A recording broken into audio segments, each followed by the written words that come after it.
Rajamahendravaram July 26 ఇప్పటికైనా quarry గోతులను పూర్తిగా పూడ్చి ప్రజల ప్రాణాలను కాపాడాలని ఆంధ్రప్రదేశ్ పారిశ్రామిక అభివృద్ధి సంస్థ మాజీ డైరెక్టర్ కానుబోయిన సాగర్ కోరారు.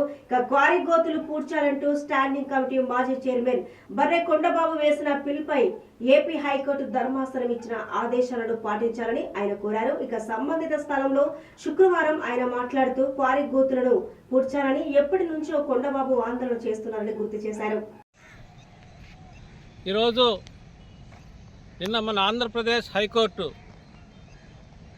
ప్రజల కొరకు ప్రజాక్షేమం కొరకు ఒక మంచిన డైరెక్షన్తో నిన్న మన ఆంధ్రప్రదేశ్ చీఫ్ జస్టిస్లు ధీరజ్ సింగ్ ఠాగూర్ గారు, వైనాల జయసూర్య గారు కొన్ని డైరెక్షన్లు ఇవ్వడం జరిగింది. గతంలో ఇప్పుడు మనకు కనపడుతున్న ఇది టోటల్ మైనింగ్ ఒక 100 ఎకరాలు ఉంటుంది ఇంచుమించుగా. గతంలో కూడా ఇక్కడ ఇంచుమించుగా ఈ ప్రాంత వాసులు ఈ పిల్లు వేసిన బర్రె కొండబాబు గారు చెప్పిన ప్రకారం ఇంచుమించుగా ఒక 25 మంది కూడా ఇక్కడ మరణాలు జరుగుంటాయి.